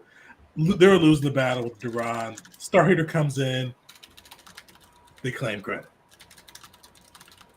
I also, one thing I do want to quickly just add for the moon-sized Duran. Part of the reason why it's such a cognito hazard is like why everyone is not allowed to even know about it. The most you know about is like the idea of one asteroid-sized one. It's because if you know about this moon-sized one, you know its name. It's kind of like the Darth Nihilus. A single thought will draw it near. Like the moment you know about it, it knows about you. Nice. I'm just thinking about this, I guess by our standards, ancient entity. It's swirling around in space, angry, bitter, and reaching out with the tendrils of its mind. Hee how fun and games. Oh my goodness. Imagine it says the galaxy is mine and it's just been watching this the entire time as we've rendered what it considered its hoard to nothing and having to rediscover everything once again. Yeah, well, Imagine how furious that thing must be. Maybe we'll find out at level 20. Level 20! At level 20, we'll fight a few of the asteroids and then realize our mistake. Yeah. Sweet. Well, I think there's some fun stories that can come out of that. What I think for a last bit on that side too, and depending on what you guys, if you have anything in mind so far, what you're thinking for your ancestry and your class with the Starfinder system, we'll kind of highlight a little bit of that. For viewers, we're going to be we're taking next week off, so we'll be back. What's that? April Fool's Day. We'll be back with session 1 for this adventure. So we'll take a little bit of time for people to come through and build their PCs and think of what they want to do. But as a reminder to the crew, we started this one at level 3. So you guys have any kind of thoughts on what type of ancestry class you want to play? And then maybe we can flesh out a little bit of kind of who this group is that's kind of been brought together by the government to help them deal with their crisis. I kind of wanted to wait to see what everyone else was going to pick, so I can feel a niche in for the party. Since I feel like with a hiss, I'm able to do just about anything while seeming pretty badass. So I had a few ideas, but also like sort of the backstory I kind of was thinking of also involves some like world building stuff. So it'd be cool to see what y'all think about this. And we don't have to go into this in too much detail because it doesn't need to be relevant for this campaign, but it could be cool to flesh out in the future. So I mean, I kind of talked about how the Solarians have the graviton and photon phases. And so I think like, oh, the graviton would be cool. It's like part of a Zero addiction. But then I was also thinking about like if the other side of it was some sort of like anti-Zero thing. And so I was kind of looking through our world building notes, and we talked about that something recent that's happening is the pavers are coming together and they do like a dance and it like creates a star. So kind of my thought is that, and I don't know all the specifics and details, but like my character had a Zero addiction and was on a paver kind of like alone that did this star creation. And that, so now it's like part of me, half of me is like crystallized purple like the Zero. The other half I'm picturing like sort of like orange crystals. That's like an anti-Zero that is like never been seen before in a galaxy, a new thing that happens when a star is created as opposed to a star being destroyed. And I don't have any more details other than that, but like having that kind of duality, like the different chemicals in my body are physically fighting against each other is very cool to me. I like that, but I would make it a little bit like maybe like you're part of like assembly crew or maybe a group on a paver. I'd make it a little bit more broad, so not completely unique to your guy, but kind of something that's very new to the galaxy. Yeah, I guess what I was thinking is like, you know, is it something like all of the people who were part of this experience are Solarians now, and that's all of the Solarians that exist? Like, would be one approach to take it, or the other thought I had is that the star creation thing is typically lethal. And so people know like, oh, if the paver's going here, we have to like abandon ship and maybe find our paver afterwards or something. But for some reason, my character was left behind. And for some reason, all survived it, but has this like side effect. But I mean, there's all the Solarians, and they kind of spread out afterwards. They kind of spread this new gospel with kind of letting people know that the pavers can also create sense life with their new stars. Yeah. But that also gives us this new, I mean, I'm calling it just like anti-Zero because I don't have a better name for it, but like a new thing to work with that's sort of in opposition to Zero, but also can have maybe similar addictive qualities in different ways or something like that. But it's like, the other thing is like, it could be seen as in one sense, like a cure for Zero, or maybe it's not a cure, but like, at least in my character, it's these two, like, I would be full MKZ if it wasn't for this anti-Zero that's kind of combating it, but there's still lots of weird side effects. I feel like it should, if we do go that route, it should have its own name and should probably be more connected with the pavers than anything else. Almost like this was produced by the pavers during that star dance. Yeah. What if there's we'll call them society, we'll call them a group, we'll call them, crazy people, whatever we want to call them. But they essentially take in Zero addicts and they give them this treatment as a way to try to cure their Zero addiction. And so whether this happened to you naturally or whether you're a Zero addict that went through the cure, this is a thing that exists in the galaxy. And 70% of the time you just die. But it's worked a few times, so we just keep doing it. Like kind of a... Oh, that seems like something the cogs would be behind, too. What if the dance, the star dance, for lack of a better, catchier, cooler term, maybe that process, that whole thing is what does it? Like maybe... Again, this is your character concept, so if you think it's stupid to say so. But like maybe just being present for it is what drew the bad or the ill of the Zro out, unless something better. I'm just thinking out loud.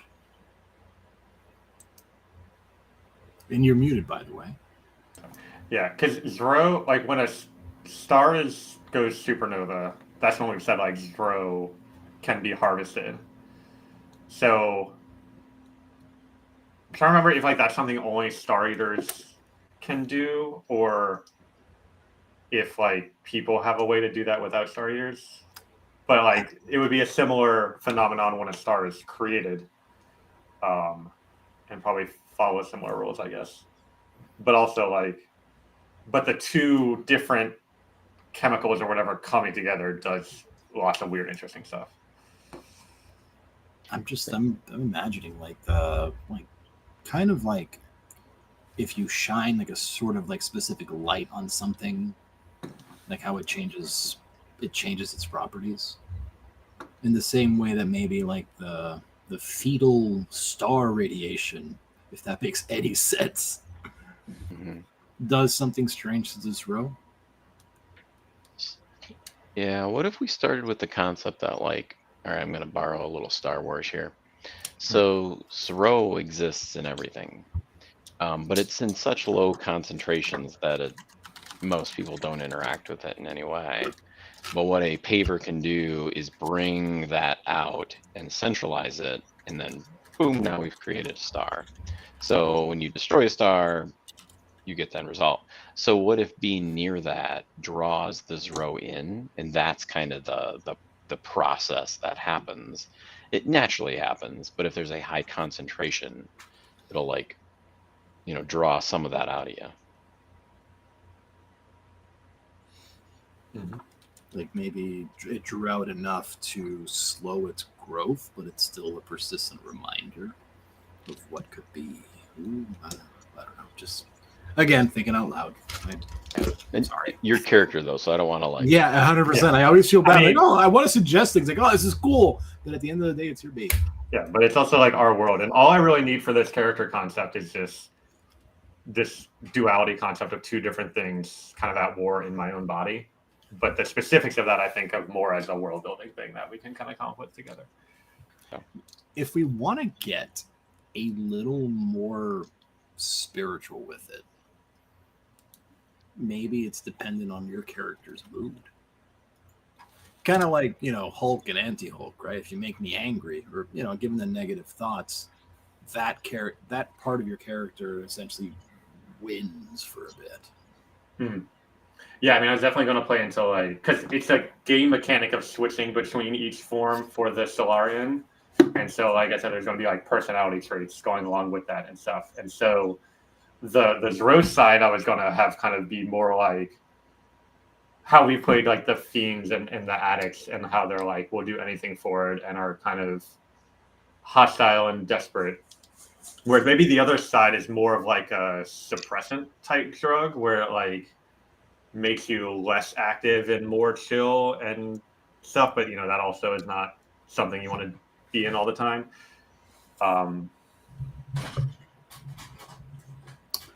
Now I feel like we're talking about a good trip or a bad trip. If you take it and you're in a good mood, you'll stay in a good mood. If you take it and you're thinking about there's cameras and everything now, you're not going to have a good time. I don't know. Maybe it's again, I hate doing this. So I just feel oh, well, it's your character. So again, just feel free to ignore everything I'm saying. But what if it's being present for that star birth, change the way that your body processes Zro? And that's not maybe it's a thing that is specific to people that have an existing Zro addiction and are present for one of those, a very one-off thing. Hell, you don't even know what it is, to be honest. And you can try and hell to find somebody else that does know. But that depending on how you feel when you take in Zro, it amplifies it. So, question on your character then. So maybe I'll try another. And one piece I'll say too, just because I don't know the character piece came up through, but this would be lore for all Solarians. Different pieces may apply to the character Chris has made, but this be their creation, we'll say. Yeah, I mean, mostly I was just trying to come up with an in-universe explanation for what the Solarians' powers are and how they work. And yeah, what were you saying? So if you were on a paver and then you either had an accident or got left behind, whatever that is, and that's kind of what gave you half, how did your character get the Soro half? Yeah, I mean, I just imagine that it's something I had before, but no real specifics on that. I mean, how do people normally get addicted to Zero? It's just Friend has them at a party, and they Yeah. sign up. Yeah. So you like a MKZ and then you went on a paver and had this accident? yeah, that's basically Okay. it. Yeah. Okay. Yeah, I like that from a lore perspective. I think that fits into the world.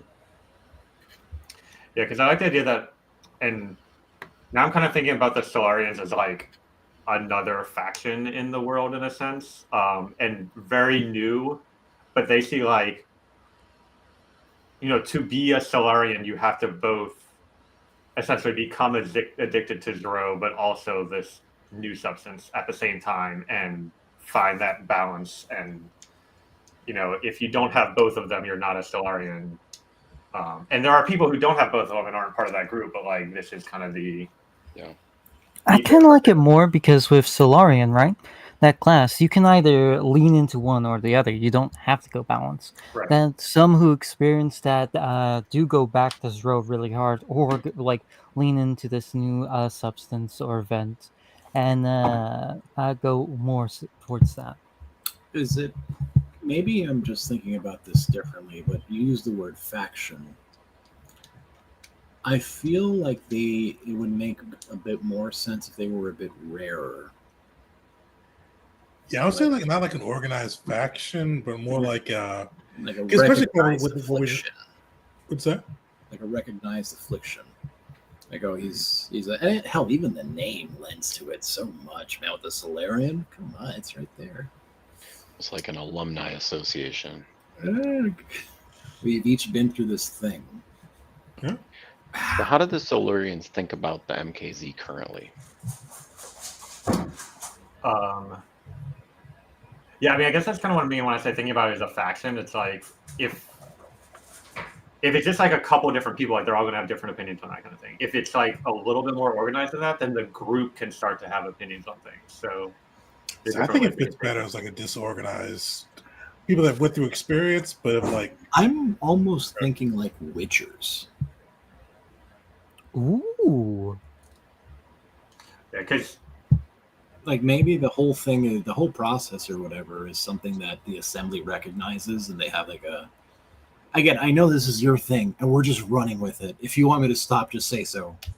No, I had the kernel of an idea, and now I want to see the rest of the group cook with it. It's kind of what I'm hoping for.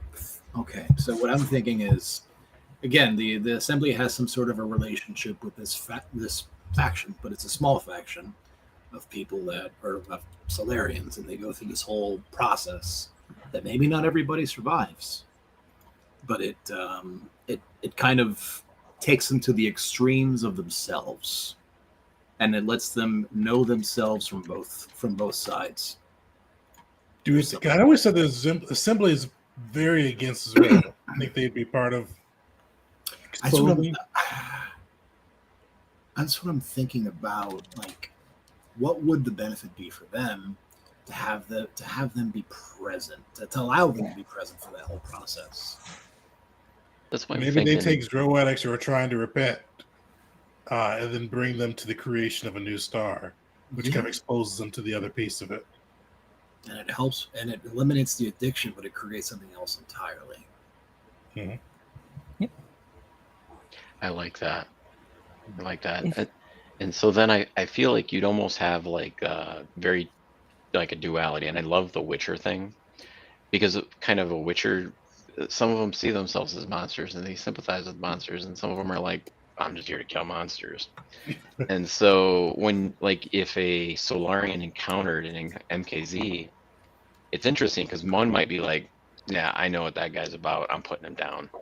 And then some would be like, we're gonna help you. And so I don't know. I kind of think that's fun.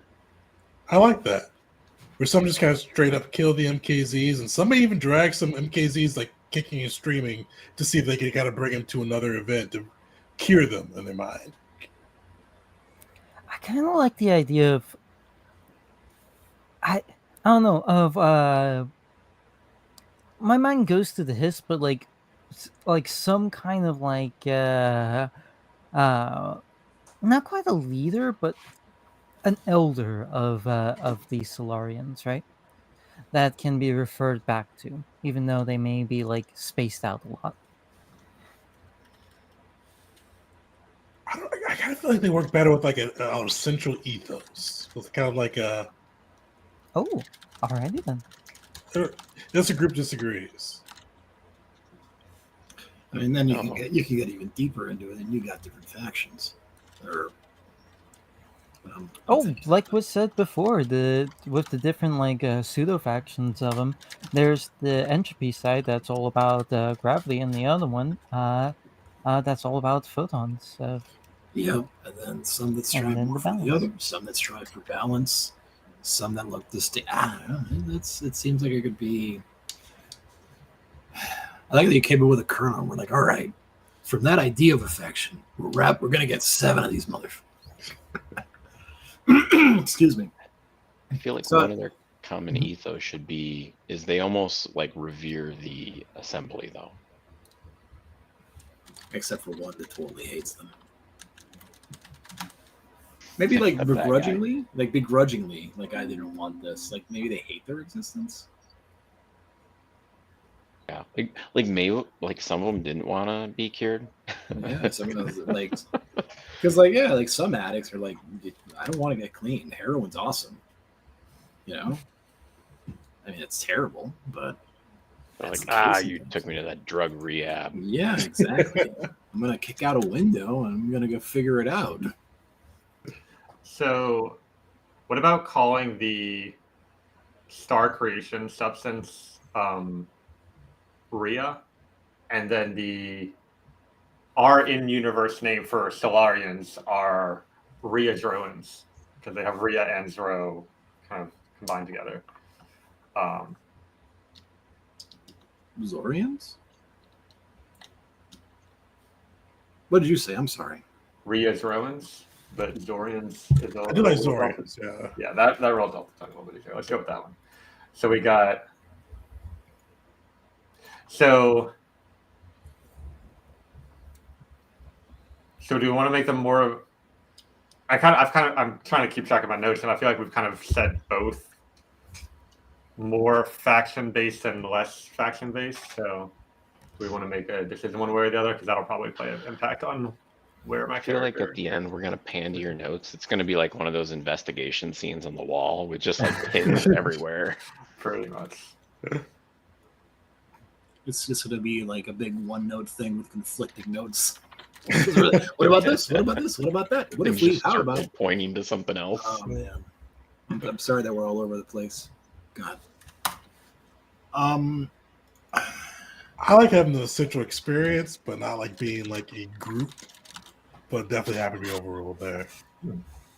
Yeah, I mean, I'm kind of leaning towards like it's a very new thing that, like a lot of the different people we've talked about have opinions on Zoro one way or the other, whereas I think this is like too new for people to have formed collective opinions on, both the Rhea itself as well as Zorians. And so the Zorians are kind of like, I mean, Zorians is more like how we call fiends are people that have been addicted and have MK stuff. They're not a faction. They're like sort of a person who have experienced a thing. I mean, I think about like how the general public, like, because we're on one planet and we're dumb as hell about stuff that goes on it, like us, right? So I'm thinking we got this whole thing spanning the galaxy. Information travels at the speed of getting 2 MKs that can talk to each other, maybe this crap's unreliable. Nobody knows. Maybe Solarians have been around for a long time and they've been referred to by different names, or they've been referred to as different names. Somebody Zorian, is that a species? I don't even know what you're talking about, man. I'm just trying to work this farm. Like an urban legend that's been around for thousands of years. Yeah, I mean, what it used to, and you want it to be like a relatively new, or I'm sorry, like a new thing. But what is new? Is it 50 years, 100 years?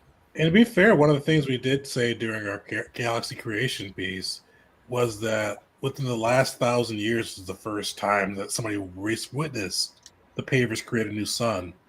So it's one of those things that could have been around forever because nobody watched the paver do it, but they're popping up more frequently now because people can observe the pavers do it and try to follow them to watch them do it again.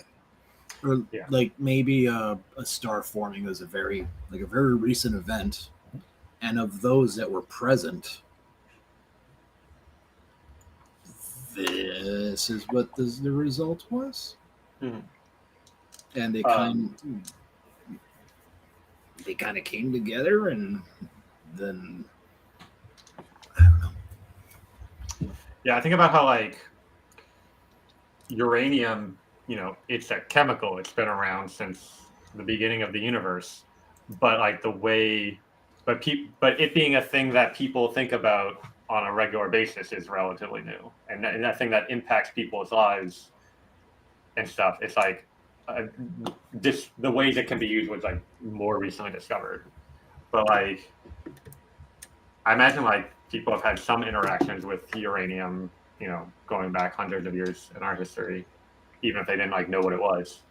But Now I'm curious. Yeah. What can uranium be used for?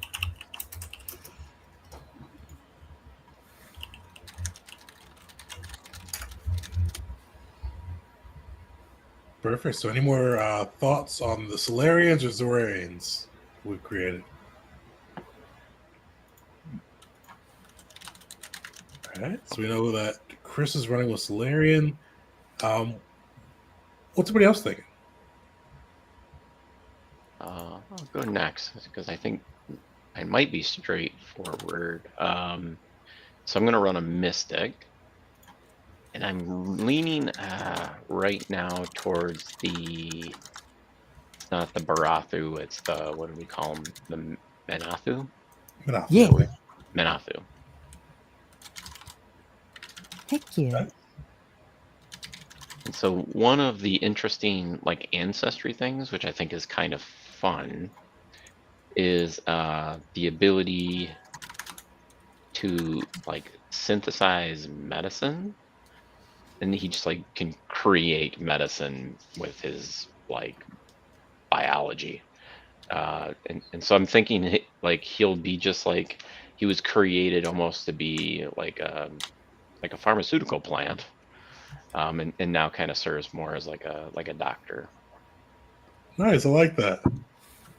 We turned to CVS into a person.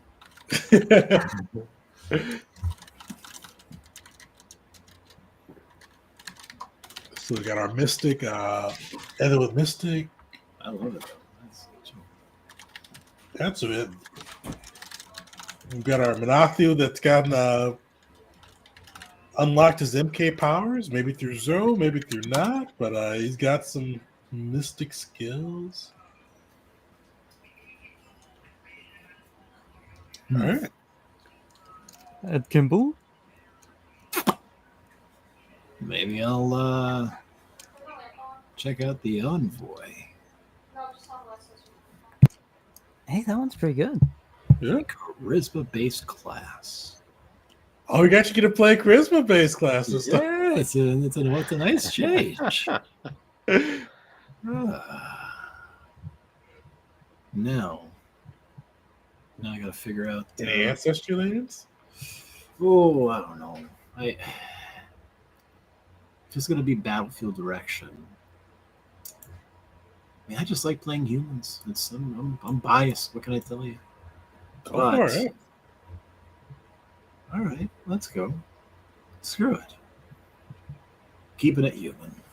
Sweet. We got a human envoy, a Menathu, Mystic. Chris, what was did you say ancestry? I can't remember now. Dwarf. Dwarf Solarian. All right. Just yanking it out of Pathfinder, right? That's fine.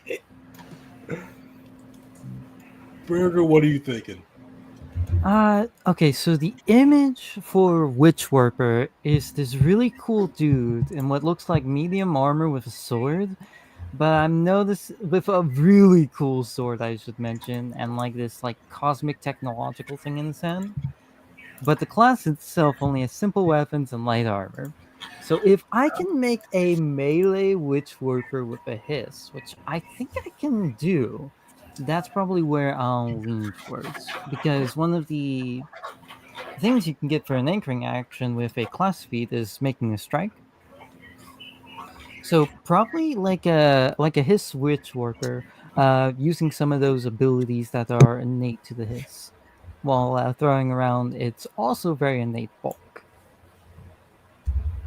Go for it. Remember, with I think they've got a lot of the general feats from Pathfinder too, so you should be able to bump your armor up or bump your weapon proficiency up too, using a general feat to help out Yeah, with that. I plan on it being armor, so that way I can take the uh it's one of the heritages of the Vesk, the plated Vesk. Because I think that's really cool having just innately like this very plated up and bigger and bulkier, like almost Krogan style hiss. For personality, it really depends on because Witch Warper, by the looks of it, a lot of its class features that you pick out has a lot to do with your personality, like the things that anchor you, be it a memory, a physical touch, or something, and what you lean into and focus into. It's very interesting, and it'll take me a little bit to pin down a personality. Definitely don't worry about personalities today. You're just getting kind of the general feel for what everybody's playing, and I think this seems like a pretty fairly balanced party. Too, we got at least two melees between the Solarian and the Witch Warper on that side. We've got some mysticism with the Mystic. We've got our charisma with the Envoy. I think this should be a pretty balanced crew. Go get them, guys. There you go. That's the extent of that. What I'll hold off because next time I was going to have us try to come up with and see how this group came together. We'll do that at the start of session one. Give you guys some time to think about what you want your PC to build, get a little bit of backstory for them, build out their features and all that. We're starting at level 3 with this campaign, so build that out and get to see kind of how your PC comes together. And then session 1, we'll go through and figure out how you guys are brought together by the government to help them deal with their competing hits problem. Well, I'll just throw out one quick thought I had on that. Keith, maybe I'm picturing like I was, in a Zro addiction and my body wasn't treating it well, and you were my doctor. Or maybe you were not sentient yet, but my doctor used you to produce medicine that was helping treat the symptoms of my addiction. And then eventually they or you found out that like, oh, there's this experimental method where you go and witness the birth of a new star, and that deals with it in one way. And so then I went and did that, and that's how I became a Dorian. But like before I had that to treat my addiction, it was through your medical knowledge and capabilities. Yeah, you could do that. Yeah, that would be kind of fun as a way I became sentient. And so we can have kind of a dynamic where it's like, now I'm able to take care of myself with the Rhea kind of combating the Zro in my body, but you still have that, if you want to, like that mentality of you need to take care of me and make sure I'm safe and stuff like that. But yeah, one thing that I'm not entirely sure like in how a mystic would work, but might be kind of fun. Mechanically, probably wouldn't have an impact, but RP we could. Is the way I heal is essentially infusing people with Zro. So if I was to heal you, that might tip how you behave, which might be just like it's just something if we wanted to do might be kind of fun. Yeah.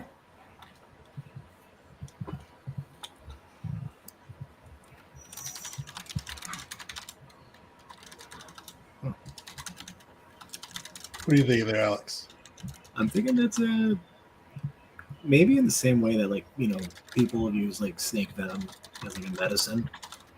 Maybe it's kind of like using like whatever.